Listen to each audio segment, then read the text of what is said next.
Hello साथी हो, नमस्कार। म काली प्रसाद छिमोरिया। अब तपाईँहरूले राष्ट्रिय तथा अन्तर्राष्ट्रिय बजारहरूको चाहिँ मार्केट घट्छ कि बढ्छ अघिल्लो दिनभन्दा घटेर क्लोज हुन्छ कि बढेर क्लोज हुन्छ भन्ने भविष्यवाणी गरेर, यो चाहिँ ज्योतिष विज्ञानसँग सम्बन्धित छ।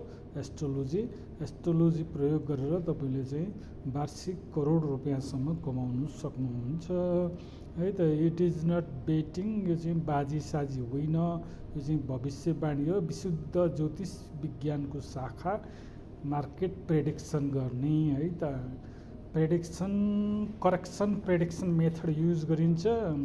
मैले चाहिँ मास्टर्स डिग्रीमा न्युमेरिकल एनालाइसिसमा करेक्सन प्रेडिक्सन मेथड भन्ने चाहिँ पढेको थिएँ। यो चाहिँ कस्तो हुन्छ भने, यसमा चाहिँ पहिला प्रेडिक्सन गरिन्छ, अनि प्रेडिक्सन गरेको भ्यालुभन्दा 5% प्लस माइनस भयो भने त्यसलाई सामान्य मानिन्छ स्ट्याटमा। अनि म्याथमेटिक्समा चाहिँ एक्ज्याक्ट हुनुपर्छ, एक्ज्याक्ट। स्ट्याटमा चाहिँ 5% एरर भनेको चाहिँ सामान्य मानिन्छ।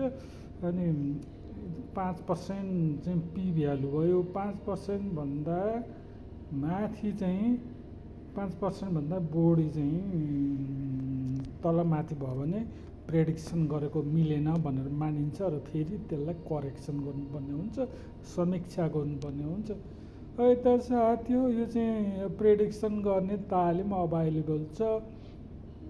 तालिम ज्योतिष विज्ञान अनुसार हुन्छ। ज्योतिष विज्ञानको तालिम लिनेहरूले चाहिँ जम्मा 5,000 रुपियाँ तिर्ने हो। यो चाहिँ 1 वर्षको कोर्स हो है त साथीहो। धन्यवाद। क्लास चाहिँ वाट्सएपबाट हुन्छ। धन्यवाद।